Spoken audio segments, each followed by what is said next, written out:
Take a seat, sir. If I could ask His Excellency to take a seat.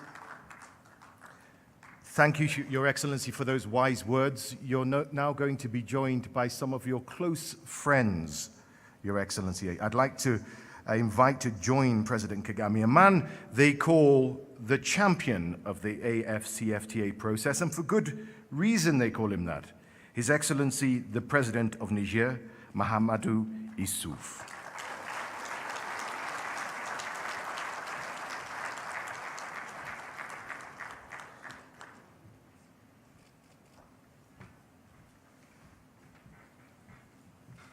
I'd also like to invite His Excellency, the Chairperson of the African Union Commission, Moussa, Faki, Mahamat, to the stage, ladies and gentlemen.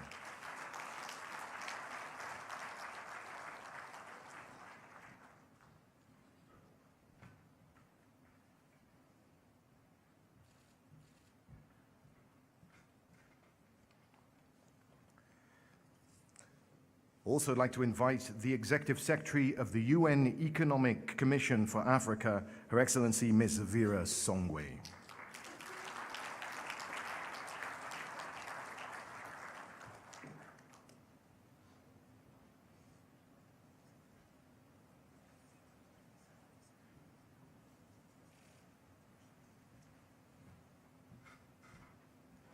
And last and certainly not least, perhaps one of the best known names in African business, the chairman of Econet Wireless, Mr. Strive Masiyiwa, ladies and gentlemen.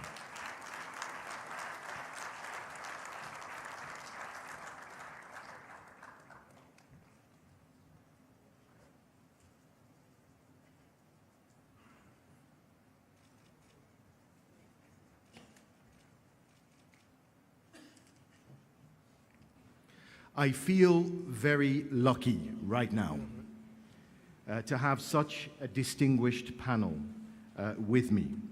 I have not a lot of questions, but not a lot of time, so I'll get straight to it. I just want to come back to His Excellency President Kagame about the historical significance of what is about to happen. If you look around the world, we see increased protectionism. We see Brexit happening in Europe.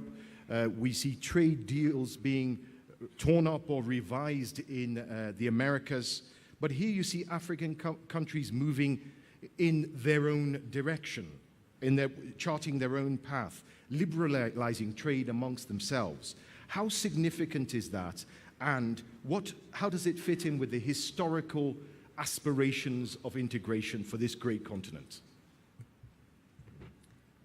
Thank you, Moderator. Distinguished ladies and gentlemen. First, Africa has been lagging behind on many fronts, including on that process of integration. And in this particular case, the free trade that we are going to usher in when we have concluded this agreement among the African states. And as you've rightly mentioned, those who have been ahead of us, ahead of Africa, and actually doing the right thing, seem to be having difficulties with the right thing they were doing. While we were lagging behind, they were ahead, now they are having difficulties. I'm not saying that on our part, on the part of Africa, that this is a business, that this is going to be a benefit of having lagged behind, but I think we are on the right path, and even those who are leaving exactly the right thing they were doing and where we are headed will in the end come back to it and want to do that right thing again.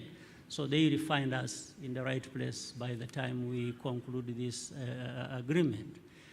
So continental free trade area and integration are more or less one and the same. They really complement each other in a very fundamental way. because it brings the people of Africa, the leaders, the private sector together in realizing the actual benefits of trading with each other, doing business together, working together, that strengthens all other aspects of even social integration that actually is also going to be beneficial to the whole continent. So even as I said earlier, with all the difficulties people find in meeting certain conditions or obligations, I think it's a question of how fast we are moving, and we should be moving as fast as possible. But I think the direction is the right one that we have taken, and we should continue in the same. Thank you, Your Excellency. Thank you. I will now turn to your fellow president, who has been called the champion of the AfCFTA process for good measure. He's worked, and his team have worked tirelessly to reach this historic moment that we now find ourselves in. Now, President Kagame, in your speech you said there's still lots of more work to do. It's not complete, it's not done yet, there's still lots more work. So, President Issoufou, I want to ask you, what are the next steps in the process for the establishment of the AfCFTA? What happens after this? Bien, je vous remercie.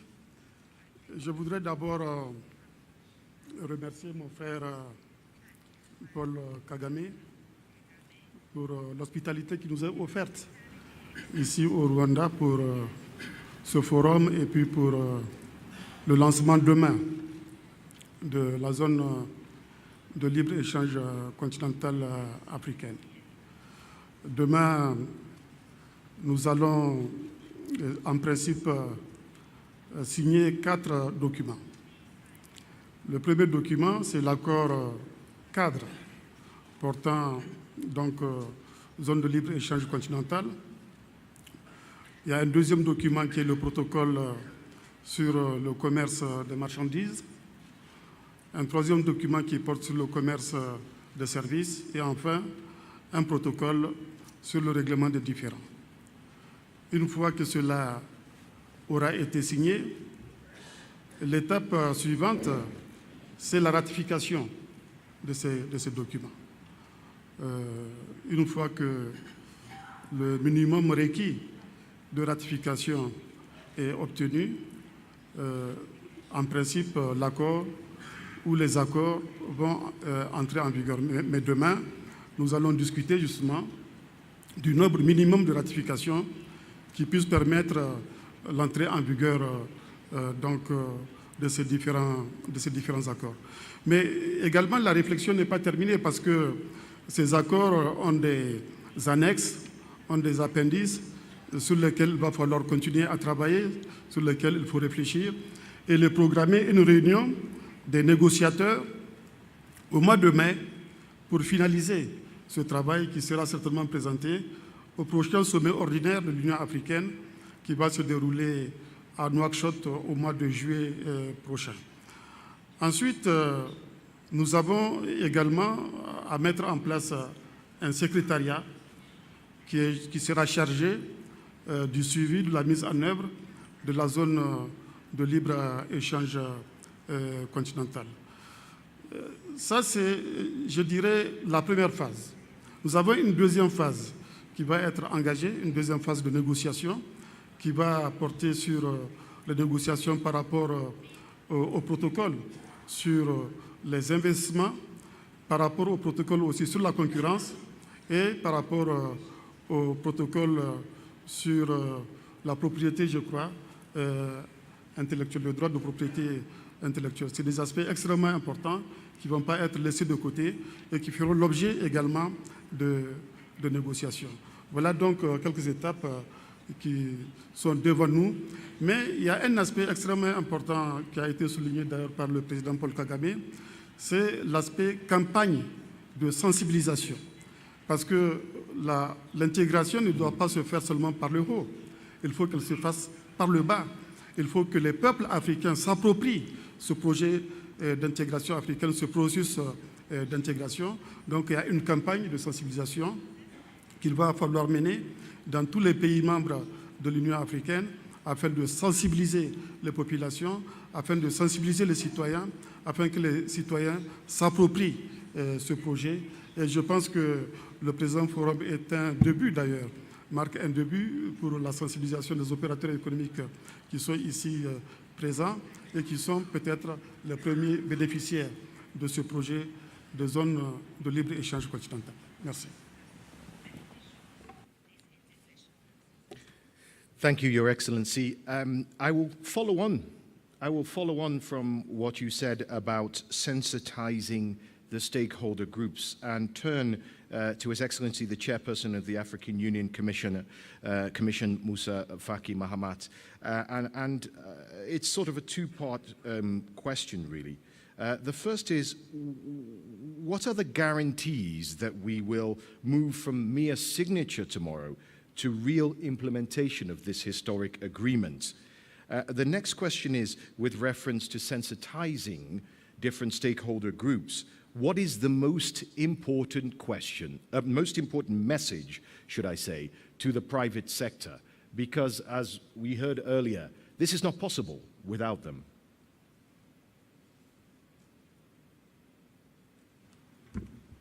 Merci. Je voudrais d'abord remercier les participants d'avoir répondu favorablement à notre invitation. Remercier également le Rwanda d'avoir accepté d'abriter cet important forum. Les secteurs privés, la société civile, le monde universitaire, les personnalités qui sont présentes ici, je crois que c'est pour nous une occasion de vulgariser un des projets phares de l'agenda 2063 de l'Union africaine. C'est le commerce qui a toujours fait la richesse des nations. Et c'est le commerce qui a toujours permis au peuple de se connaître, de se découvrir et d'entretenir les meilleures relations. L'Afrique que nous voulons, c'est une Afrique unie, une Afrique prospère et une Afrique en paix. Il n'y aura jamais de paix, il n'y aura jamais de prospérité ni d'unité sans intégration. Et c'est pour cela que le CFTA est l'un des instruments qui puisse permettre à l'Afrique de se retrouver de par ses intérêts. Nous avons passé 55 ans d'union, d'unité et d'union politique. Mais cela n'est pas suffisant. Pour que l'Afrique, celle dont nous rêvons, soit une réalité, il faut un moteur qui puisse tirer cette volonté des peuples. Et je pense que le secteur privé a un rôle clé. Au risque de me répéter, le commerce a toujours été le lien entre les nations. Et donc, certes, le politique, pour rendre effectif cet accord, doit faire ce que le président Champion a dit. Donc, il faut signer, il faut ratifier, il faut créer les conditions au niveau national, au niveau régional et au niveau continental. La sécurité juridique et judiciaire. Il faut créer une certaine gouvernance économique et politique. Il faut que l'ensemble du secteur privé, que ce soit les grandes entreprises ou les petites et les moyennes entreprises, puissent en bénéficier. Il faut que les administrations nationales se mettent à l'heure de l'intégration. Les questions fiscales, les questions douanières, il faut avoir toutes ces facilitations et accompagner le processus.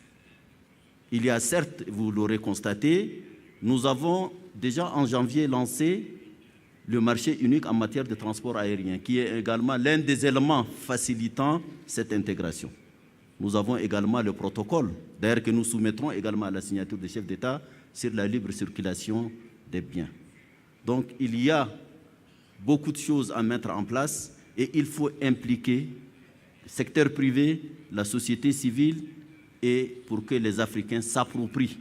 Le politique fait sa part, qui est importante, mais le plus important, c'est l'appropriation par les bénéficiaires eux-mêmes. Thank you, Your Excellency. I will move to your left, if you don't mind, because and follow on from that issue of what you were asking the private sector, almost where the private sector should stand right now to support the AfCFTA. Now, Strive Masiyiwa, your company is in 20 countries already. I mean, it truly 29 countries already. I stand corrected, 29 countries in a whole range of areas, including telecommunications, the future, the digital space. So this is important to you. You want to see this succeed because you're already there. You've heard the calls from His Excellency, the President, and also the Chairperson, that they need you. They cannot do this without you. My question turns around. What's the expectations of the private sector? What do you want from African governments to establish the AfCFTA? Well, first of all, thank you, and my appreciation to His Excellency President Kagame for welcoming us here as the private sector.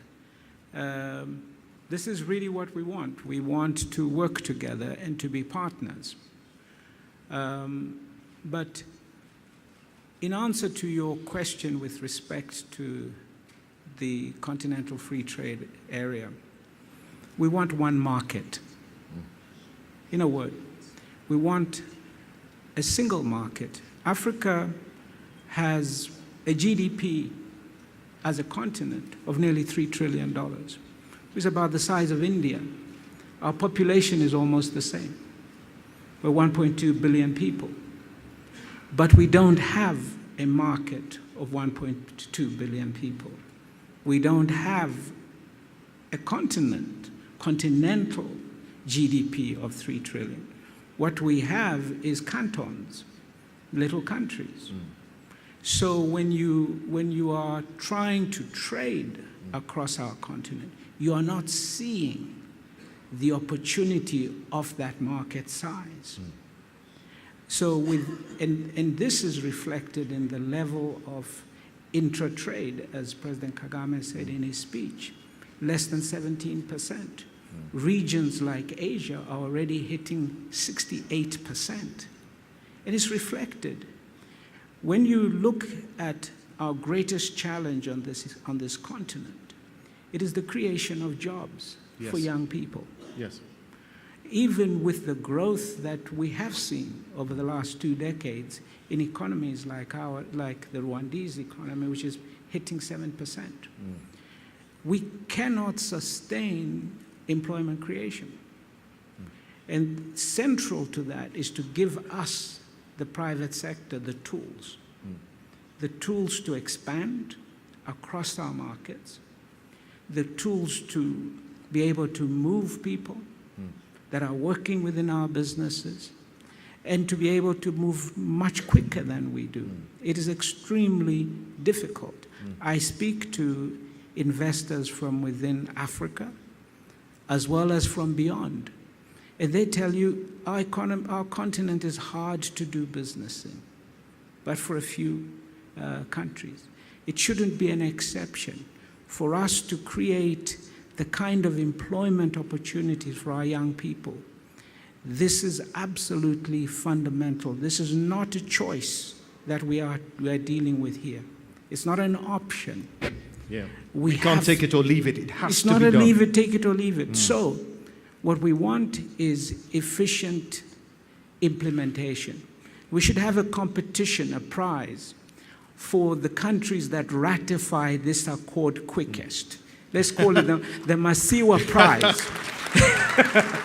Okay, because it will reflect, it will be a serious message to the world that Africa is open for business. Let's ratify this accord. Let us move quickly and execute on it. Thank you. Amen to that. Amen to that. Speaking of a prize, later on in this program, there'll be the launch of something called the CFTA Country Index. This is almost like the enabling a business environment, ease of doing business index that the World Bank releases. And it will indeed measure the progress on many fronts.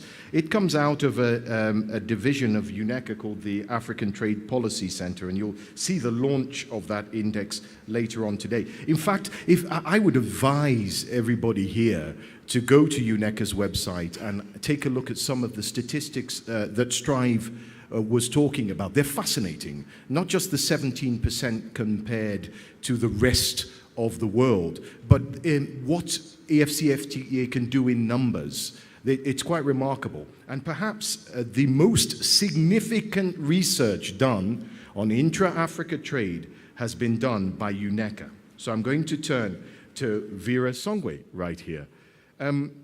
What are the most important numbers and, I suppose, analysis and statistics that our political leaders and business leaders right here should take note of, Vera? Listen, first of all, thank you very much to President Kagame, the government of Rwanda, for having us here today, the champion, the Afro champion, President Issoufou. I think to the African Union as well and all the work we've been doing together. Just to pick up on what Strive said, and I think there is a slide on what you said, I think it's how will we know? I think tomorrow we will be closing the deal. So we know that for a fact. But the question is, are we ready to continue going on this movement? Are we ready to make sure that we can actually succeed? And what the ECA has done is we have put together an index, and I want the slide to go up if it can, which is basically Strive. We didn't plan this, but we have the index for you, which will basically let us know how quickly and how fast countries are going ahead in terms of ratifying the she doesn't have the prize yet. So she doesn't have the prize. The prize will come, I think, more importantly, because you will open your markets. And just to give you some numbers, and I think Strive was talking about that, in 2025, if we do well, and if we make this work, the African market will be $3.6 trillion. This is not insignificant for business, because at the end of the day, this is why you're here. Of that $3.6 trillion, you will have about $2.4 trillion, which will be business to business. For business to work, we're creating supply chains, which means basically that you have to start trading across borders on the continent to build the kinds of African conglomerates that we need to power the continent. Now today, when you look at business to business and how well we're doing, we're not doing so well. Most of our big businesses actually import their inputs from abroad, from out of the continent, because of the time it takes to actually bring in goods onto the continent. So what we're doing with the African Country Business Index is to say, how can we make sure that we hold ourselves to task? How can we ensure that we will actually see this as a reality, hopefully when we ratify the CFTA in a few days? So the first index that we will be measuring is implementation. And you look at regular public-private consultations. This is one, so we'll take that as something that we've done well. The national strategies on how you implement the CFTA. We know that different countries have different procedures. In some countries it's the executive, in some countries it's the parliament, and in some countries it will be a combination of both. But we hope that those consultations will happen soon enough and we can ratify. The second thing, we'll be looking at easing trade in Africa. And it will be basically what kinds of cross-border logistics are needed. Can we break down those barriers? I think His Excellency, the Head of State, talked about non-tariff barriers. In actuality, on the continent today, it's not tariffs that kill us. It is non-tariff barriers. It's the things we do not see. It's the impediments to trade that we cannot visibly calculate. Give some examples of that for those that don't know what a non-tariff barrier is. For example, you decide that you are going to assess the quality of a good that comes to your country without very clear conditions about what standardization processes you're going to use. And that stops, that stops the flow. That stops the flow immediately. So I think these are the kinds of things that we don't quantify that essentially are stopping us. And we hope that with the CFTA, we can actually move forward on these kinds of non-tariff barriers. You have issues about countries regulating imports and exports. You know, in 1 month we say you can only export 10%. I see the Vice President of Cote d'Ivoire here with cashews. And, work has been done in opening the markets for cashews and keeping it open. Some other countries contract and expand the exports of cashews and the imports of cashews. This means that if you're not in the country that is producing the cashews, but you're processing the cashews, you cannot ensure a good supply of those cashews to continue working. That is a non-tariff barrier because you're not stopping it, but occasionally the countries will block the exports. The third index that we're looking at is what we're going to call trade for development or trade for Africa 2063, the Africa we want, is essentially, next slide, how can we make sure that we are actually trading? And I think when we talk a lot about trade, we look at the numbers, but essentially trade is about production. And that's where the jobs get created, is because we can produce. We need essentially to produce more on the continent. We cannot trade more if we're not producing more. And that's why the whole context of sort of trade for development, trade for Agenda 2030, trade for Agenda 2063 comes in place. As we produce, we will create more employment by definition. We also know on the continent that the smaller businesses will create the most number of jobs. But these smaller businesses need to be anchored around big business. This has been the development process across the world. Today on the continent, we have about 700 corporates. If you look at the sector of construction, 76% of the construction sector is Africa-owned. This basically means that in the construction sector, we could create a supply chain that works if we supply regionally, if we supply locally. But we are not doing that. We still import 15% of our cement from abroad. We should not be importing cement from outside the continent today. We make every raw material that you need for cement. But when you ask countries, they would say it's faster to get it from Norway. Or fertilizer, for example. We still import a big share of our fertilizer. We should not be doing that because we can produce internally. And by doing production, for example, of fertilizer, it will be cheaper. The women will have more fertilizers, output will increase, productivity will increase, agribusiness will grow. And I think this is the linkage that we are trying to make here when we sit here today. The SADC zone, 60% of manufactured goods are sold and traded inside the SADC zone, only 10% in ECOWAS. Nothing stops ECOWAS from becoming like SADC and trading a lot more manufactured goods. I think that we can do that if we can open our borders, and that is the last part that we're looking at, is what is the reduction of all this cost going to do to our trade? Hopefully, the first thing it will do is create more jobs. Because that is essentially what we want, is that we can see more creation in jobs, we can see better governance, and all the other indexes that we monitor will improve by definition if we can have better continental free trade agreements. So today, we are actually witnessing a substantial change in paradigm on the continent if we can make this happen. It's basically saying Africa can produce. If Africa produces, Africa can employ its youth, Africa can employ its young women. And trade is also particularly trade in services. As we break down this barrier of trade, we will have a huge service sector that will open up on logistics, on information technology, on e-platforms, where we believe that even more women will have access to markets that they do not have today.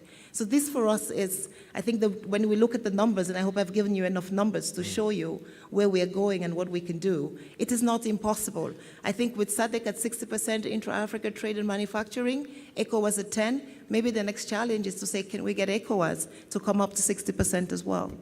That's very clear. As I said, go to the UNECA website, speak to UNECA. I think this is one point. When we're talking about stakeholders, we're not just talking about a bilateral discussion between your government and your private sector. We're talking about talking to other stakeholders, like UNECA.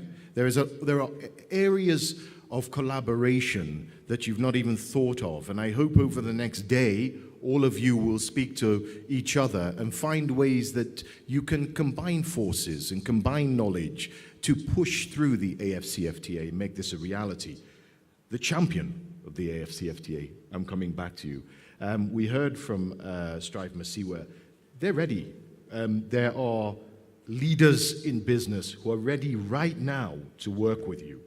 My question is, what are some of the incentives from the side of government? What can government do now in order to offer businesses that makes it more attractive to come on board? Because there are those skeptics out there that don't understand what this thing is. They're afraid. There is fear, and fear lives in the unknown. So first, we have to make the CFTA known. But once we do that, what are the first steps towards forging that stronger relationship with the private sector, Your Excellency? Je voudrais d'abord dire que ce qui va se passer demain est vraiment historique. C'est historique dans le processus d'intégration du continent, ce continent qui a été divisé, ce continent qui a été balkanisé, qui a été donc affaibli. L'Afrique, c'est 84 000 kilomètres de frontières. Et ces frontières sont autant d'obstacles au développement du commerce intra-africain. Cela a été dit, qui ne représente à peine que 17% de l'ensemble des échanges du continent.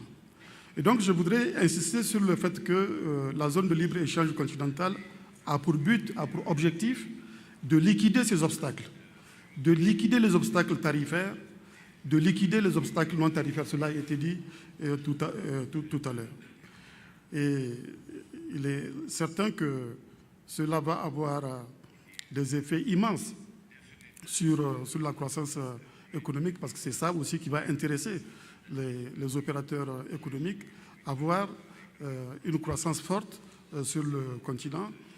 Toutes les variables qui forment le PIB vont être influencées par la zone de libre-échange continentale, que ce soit la consommation, cela a été dit, que ce soit les exportations, que ce soit les investissements, que ce soit les importations, tout cela va être influencé par la mise en place de la zone de libre-échange continentale. Nous avons, avec cette zone, un marché, cela a été dit, de 1,2 milliard de consommateurs. Ça veut dire que la zone de libre-échange continentale va créer des économies d'échelle qui vont permettre une réduction des coûts, qui vont permettre une meilleure compétitivité, donc par conséquent, de nos entreprises, qui pourront mieux produire, qui pourront mieux exporter, cela a été dit, et qui pourront mieux satisfaire la consommation intérieure également. Cette consommation qui va être en pleine expansion, compte tenu du fait que la classe moyenne est en pleine expansion en Afrique. Un chiffre a été cité, je crois, tout à l'heure. D'ici 2030, on aura une classe moyenne de 600 millions de consommateurs. Donc, tout cela permettra à l'Afrique de produire, de satisfaire la demande intérieure et même d'accroître les exportations. Donc, voilà des opportunités qui sont offertes aux opérateurs économiques. Mais il faut dire aussi que la zone de libre-échange continentale n'est pas un projet isolé. C'est un projet qui est cohérent avec d'autres plans et programmes de l'Union africaine, comme par exemple le plan de développement industriel de l'Afrique ou le programme pour le développement des infrastructures en Afrique, c'est le programme, je crois, du NEPAD, comme également le programme détaillé d'accélération du développement de l'agriculture en Afrique, la vision minière africaine, etc. Et cela a été dit tout à l'heure, il y a également ce marché unique du transport aérien qui va être lancé également demain. Et je crois que demain aussi, nous allons pouvoir signer le protocole sur la circulation des personnes, sur le droit d'établissement, sur le droit de résidence. Tout ça, c'est des opportunités qui sont offertes donc, aux opérateurs économiques. Donc, globalement, je pense que... Et puis, il y a le climat des affaires qu'on est en train d'améliorer dans tous nos pays. Et tout cela va concourir, je crois, à booster les activités économiques. C'est des opportunités qui sont offertes aux opérateurs économiques pour faire davantage d'affaires sur le continent. Now, Your Excellency, thank you. You mentioned exports, and I'm going to turn to His Excellency, the Chairperson of the African Union Commission. If you look at the percentage of global trade that Africa does, it's very low. In fact, Ms. Songwe, what is it, 3%? 3%, isn't it, of global trade? That has to change. 3% is almost negligible. How does the creation of one African market, Your Excellency, strengthen our position on that global trade stage? I think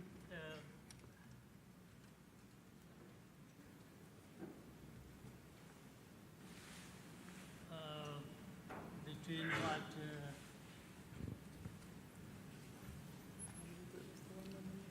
Bring that microphone over here.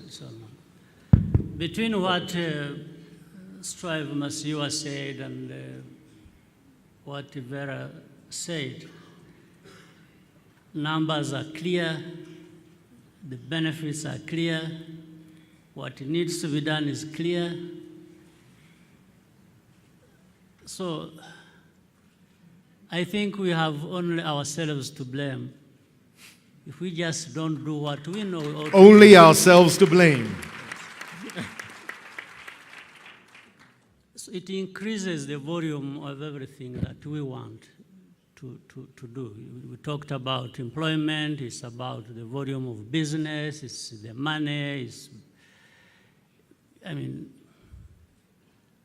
so we are the kind of horses that are very thirsty, taken to the well, and some horses decided to drink the water, others have excuses, and they end up dying of thirst. I think that is what it is. That's a beautiful analogy. Yes, we can't keep having excuses for decades. It's not because we lack information. The data has been put there, we have all seen it. The statements have been made by all of us, very clear, to the point. So that's why, on one hand, it is simple to see the answer. I don't know why it remains difficult to just go ahead and implement what we are capable of and get the benefits we want. So it's no longer the numbers that are not known. It's no longer the problem we face as a continent that we don't know. So really, one is short of words as to what to explain in terms of our problem. It seems we enjoy problems. Yes, so if that is the case, then we should stop enjoying problems. Absolutely, especially when you have answers. Yes. And one of the answers is just what is being discussed here and what the African leaders, the political business leaders have come to put together, and we need to move on. But from your vantage point, does it feel like change is happening? Are we in a new dawn, as some people are calling it? Change is happening. It's only happening slowly. When we are capable of moving faster. But change is happening. But we can't just talk about change happening without examining the very factors that actually help us bring about this change, and also see what is it that delays us in obtaining the change that we are capable of and that we want. But change is there. In fact, the very fact that we are here talking about this, the head of state champion who put all this together, and the team of the African Union Commission led by the chairperson, having worked on this and made sure that it is a priority on the agenda of the African Union, and all the good work that has given us the kind of information that we need, I think shows that some level of sense of urgency is coming in, and we just need to seize the moment and not to waste time. Amen to that. His Excellency, the President of Niger, and also Vera and Strive all said one important word. It wasn't trade, it was jobs, the word jobs. And I see the AfCFTA as a job a creator, effectively, which is what we really need. Strive, you are particularly, your company is a telecommunications company, so you are at the cutting edge of the fourth industrial revolution, they're calling it. And we'll have a session later on just about that, so please catch that session.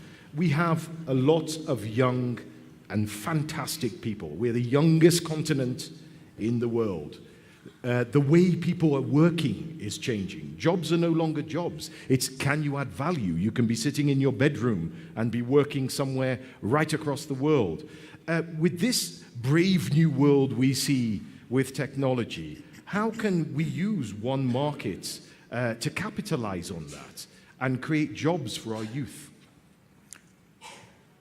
We create jobs through entrepreneurship. We have to nurture, we have to first of all recognize Africa's entrepreneurs.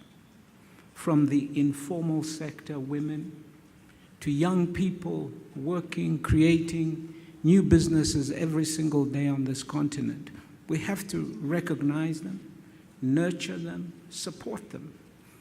You know, there's another statistic on the other end that I'd like to throw at you. By the turn of the century, our population could hit 4 billion. We could be 40% by some projections of the global population. What we do today decides the legacy we set for that generation. That is the urgency that we have. Peace, security, everything else that we try to build is on the nexus of the opportunities we create for the young. This is a young continent, average age 19. And yet we have this fourth industrial revolution on our doorstep, where it will be extremely difficult to create jobs the way we've understood them. Let me tell you, if you're thinking of industrial manufacturing, go and have a look at what it's going to look like. And we are not going to be able to do it without building the kind of tools that our leaders are trying to put together here. The type of platforms, like the this AfCFTA. kind of platform. So I want to come back again to say, I think for me, the most important thing for the leaders that are gathered here, that I urge you, is you've got to believe that this is a necessity. Because if you don't believe this is a necessity, you can't articulate it to your own people. Because we have to go back and we have to explain to our people why this is necessary, why it is good. Because it also has costs, some of which will be in the immediate term. But when we all know what it is we're trying to do, it's like our battle for decolonization. It was costly. But we understood where we wanted to get to. The union of Africa is where we want to get to, the prosperity of our people. So it calls for us to go back and articulate to our people, because there will be pushback. When they start seeing movements of people and they say, where are these people coming from? Why do we have Nigerians here? Why do we have Senegalese here? They've got to understand it in the context of the greater good for our continent. The benefits have to be articulated early. They've got to be, we've got to go and we go. As we believe, we must become evangelists of what we believe. Yes, evangelists. And we've got to articulate it so that our people come with us. It's got to go beyond just talking to ourselves as leaders. We've got to bring in civil society. We've got to bring in our people's representatives in parliaments and so forth. Because otherwise, you just need a populist fire. And the next thing someone is calling for is reversal. Or someone says, We know our industries are going to be destroyed. There are provisions in this agreement that cover for all that. So there is nothing to fear. So we have to be able to articulate the benefits of this so that those voices don't pull us back. And one of the voices, one of the evangelistic organizations is the UN Conference on Trade and Development, UNCTAD, as it's well known. And we are lucky enough to have Mukisa Kituyi here in the audience. And I'd like him just to grab a mic. The young man, if you could stand up, please, sir, to give us a quick intervention, because we heard you earlier in the Afro Champions breakfast. Please, take the floor, sir. Thank you very much. All great things have been said here.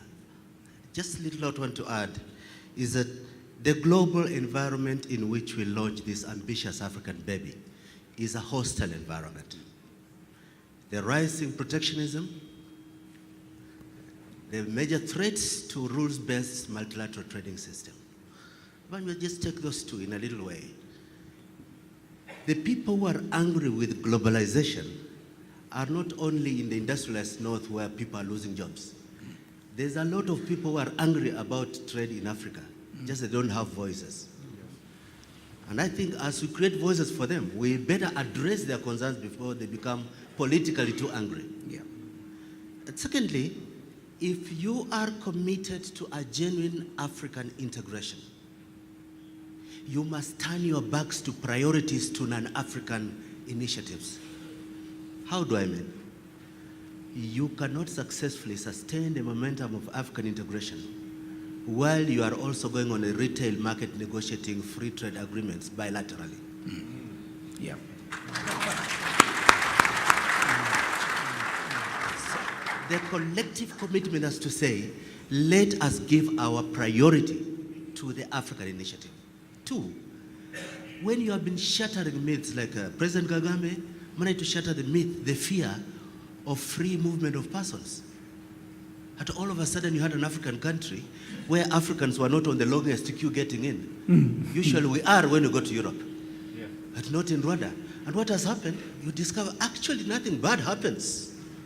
Let more scale up this, that the phenomenon of freeing movement of African services is a plus to Africa. Three, I think this is very important. There are political statements of solidarity which are not matched by concrete action.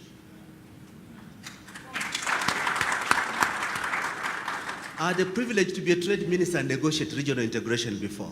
And one of the main problems we found is government officers at borders pretending they don't know the rules.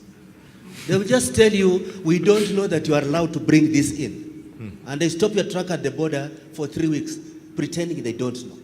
So, argumentum ad ignorantium is an excuse to slow down African integration. And what is the solution? What's the quick solution to that? The quick solution, number one, is political will. Number two is documenting and shaming the bad examples of not walking the talk. And number three, we have to be all ready to say one thing very importantly, that we don't have all the solutions, but there has to be a new mindset in the relationship between governments and business. That business is not the cash cow to get political money. And for business, that what you buy on the wholesale market collectively is cheaper, is more long run. But also a challenge to African business.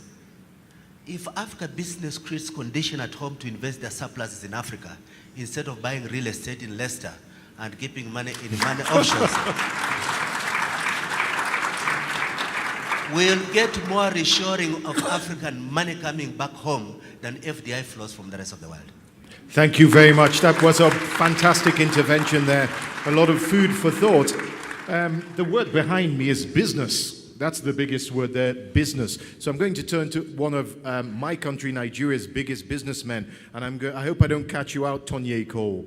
If you could give Tonye Cole, who is one of our leading lights in the indigenous oil and gas sector in Nigeria. In fact, he was the businessman that took the African delegation to Davos this year, if I'm not mistaken. So I always call you Mr. Pan-African. So I want you to just come in. From what you've heard here, what are your thoughts? Thank you very much, Mr. President, for having us. First of all, one of the things that I'm seeing clearly is that business and politics are finally coming together. And this is something that is extremely important. For a long time, business has not been seen as playing an important role in Africa. This is changing, and it must change. We've talked about the political will to make this happen. There's absolutely no way that Africa can achieve what it needs to do if business is not in the room. The second thing that must happen is that businesses have to be at the table when these negotiations are happening, because we actually know what is happening across board. We're the ones that see where the difficulties are, we're the ones that know where the hurdles are, we're the ones that see what needs to be removed, we're the ones that see, and we are at the forefront of the battle lines where trade is involved. And so in drafting and putting all of this together, it's extremely important that it's not done, business is not called into the room after the fact, but it's called right at the beginning, and we have to work hand in hand in making this happen. Excellent. Thank you very much. Thank you very much, Tonye. Tonye Cole, who's the founder of Sahara Energy in Nigeria. We heard two very interesting, of course, His Excellency Olusegun Obasanjo, the former president of Nigeria. Please, you have the floor, Your Excellency.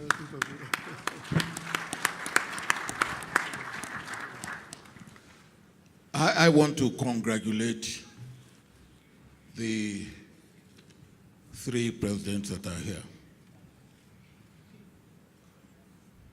President Kagame, President Issoufou, and President of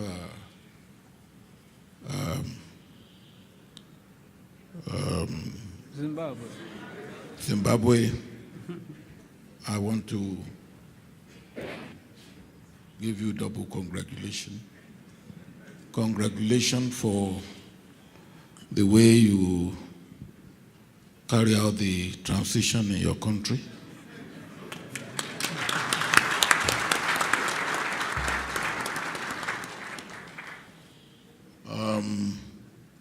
I won't say more than that. But you have told the world that your country is moving on. Please keep the country moving on. That's very important for all of us. And of course, I want to congratulate you for your being here. I want to also congratulate the Vice President of Côte d'Ivoire. We've had a lot this morning, and we're now having confluence of the public sector, our political leaders, and the private sector, our barons in the private sector. But we have one thing that is still giving me concern. And it is, we talk of political will, and that political will is not generally there. And it is not there, and please forgive me what I will say, it's not there because most of our leaders are not as knowledgeable as they should be. And don't let us deceive ourselves. They just don't know enough. And one of the things that you, President Kagame and President Issoufou, we have to try and do is get our political leaders sufficiently educated to be able, no, I'm not talking of education in going to school. I'm talking of education on these matters that are important, so that we can get what I will call a critical mass of hands, heads, and minds of political leadership and private sector leadership to move us forward. Now, I am surprised that any African leader at this point in time will be talking about either not understanding this as very important to be here or to support what you are going to sign tomorrow. I see that as criminal to a fault. With all due respect, I see it as criminal to a fault. President Kagame, don't laugh. Now, what it means is that you have work to do, and you are now the chair of AU for this year. And now, if this year passes without this being where it should be, we will have missed a wonderful opportunity, and God forbid that. Secondly, there are a number of things that should go along with this if it will work, and it will work expeditiously. Infrastructure is one thing. We cannot talk of trade without communication, without transportation, without energy. Now, how do we bring this up so that as we are signing this important trade agreement tomorrow, I will finish now. As we are signing it tomorrow, we are also making sure that those complementary efforts that will go along with it in the area of infrastructure and both soft and hard infrastructure also go along with it. Thank you. Thank you. Eshe Gidigan. Eshe Gidigan, sir. If you would permit me, I will, we're almost out of time, so I want the last word, if you permit me, to come from the chairperson of the African Union Commission, Moussa Faki Mahamat. Now, we heard 3 excellent interventions. There's a lot of food for thought there. I just want your last thoughts based on that. Je crois que le lancement du CFTA, du marché unique en transport aérien, la libre circulation des personnes sont un test grandeur nature pour l'Afrique, un test à la dimension du continent.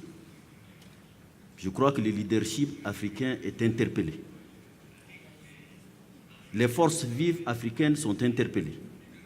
Le secteur privé, la société civile,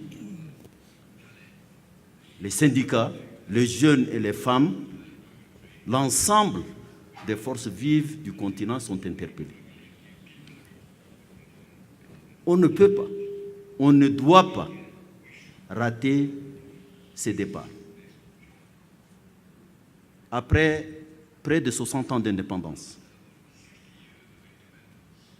aujourd'hui, nous sommes 1,2 milliard d'habitants. C'est un marché énorme. Les études sont là, les stratégies sont là, les programmes sont là. Au niveau de l'Union africaine, nous avons des tonnes et des tonnes de dossiers qui sont prêts. Ce qui a fait défaut toujours, c'est la mise en application. Je crois que pour un projet aussi important dont tout le monde reconnaît, comme l'a dit le président Kagame, on n'a aucune excuse. On n'a aucune excuse et les Africains, la jeunesse africaine a le droit, au moins, qu'on lui donne cette chance. Il est bien vrai que ce n'est pas l'adoption du CFTA qui va changer du jour au lendemain leur quotidien, mais c'est la voie qui puisse permettre de briser les frontières et d'ouvrir les énergies pour que ce continent-là puisse bénéficier de ses propres ressources et compter. Et c'est ça le sens et l'essence de l'agenda 2063.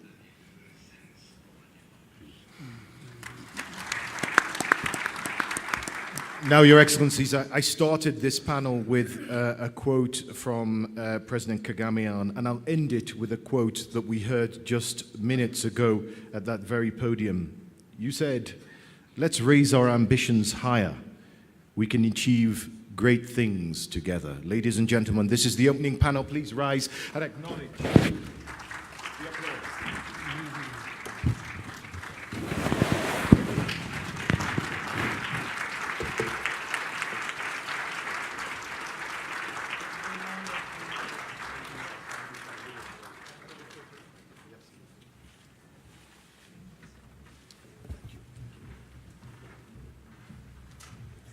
Now, in the interest of time, we're going to quickly move on once His Excellency has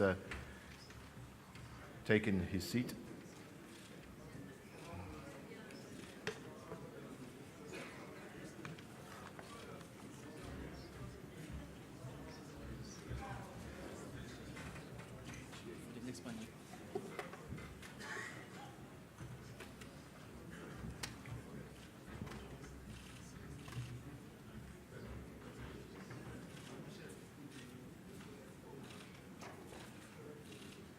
You may all take your seats.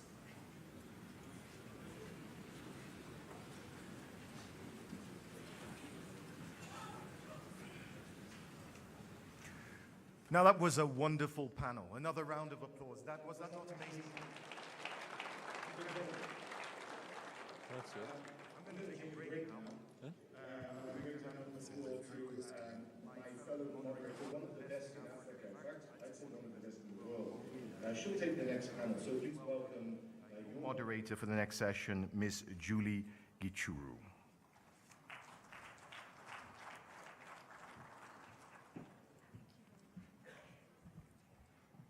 Good morning, ladies and gentlemen. Can you see me? It's a pleasure and an honor to be here this morning.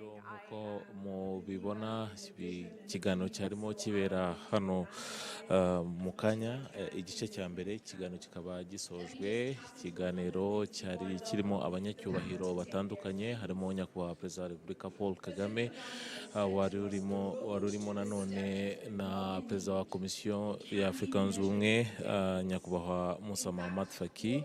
Hakaba harimo nanone n'abandi bashoramari nka Masiyiwa na Perezida wa Niger nyakubahwa Mahamadou Issoufou bose bagarutse mu by'ukuri ku gaciro cyane